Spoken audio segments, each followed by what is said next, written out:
P multiples. So forecasting P multiple is next to impossible when you do that for say a short period of time specifically.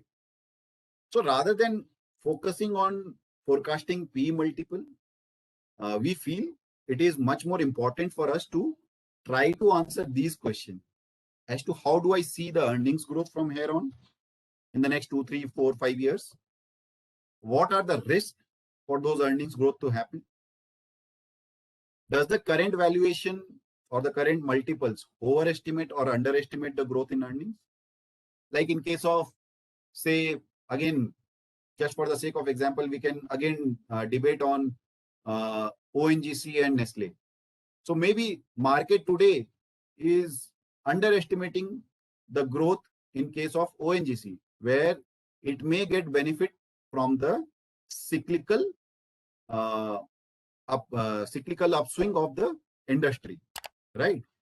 I'm not saying that it is going to happen. It's just that we are thinking that it may happen, right?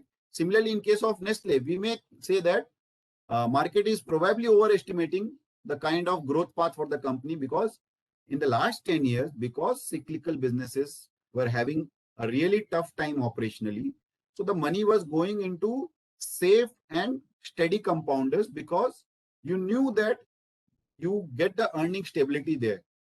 And during the start of the decade, the valuation of these FMCG steady companies were not so high, which they are today. So maybe there is a case of estimating the earnings potential in case of these companies and underestimating the earnings potential of companies like ONGC, right? The last question we can ask is, what can potentially change the perception of investors? So that is a very important question.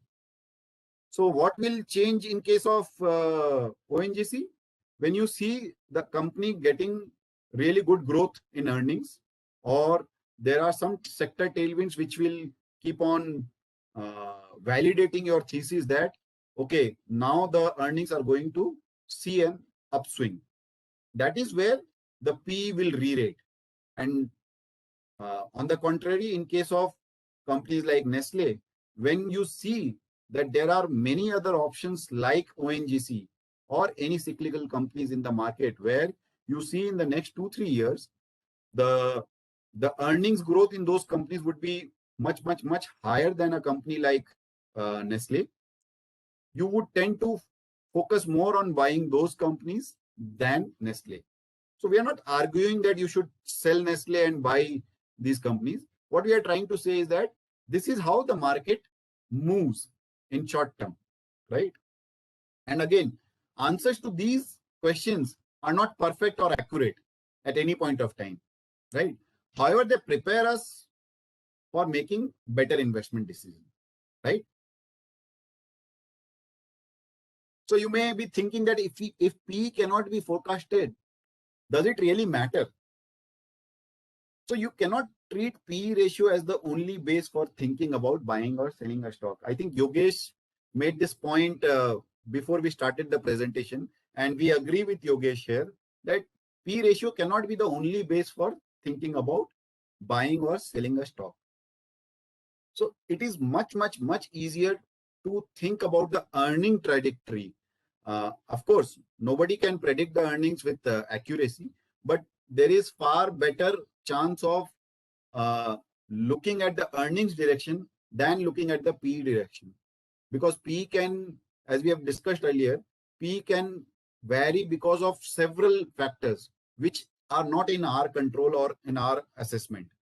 Rather than that, if we focus on earnings and try to see whether these companies have a better earning potential or there is some change which is happening, then we are in a much better way to predict the future of these businesses, right?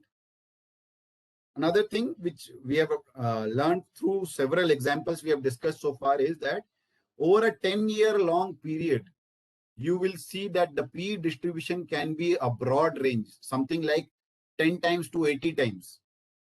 So just imagine, for any company which can see a P ratio of 10 times and also see a P ratio of 80 times, you cannot predict it with certainty when you will be able to get that stock at 10p and when you will be able to get that at 80p, right? So betting on the value of P is extremely difficult. But does that mean P is irrelevant? We don't say that P is irrelevant. We just try to say that it's just too hard to predict and project.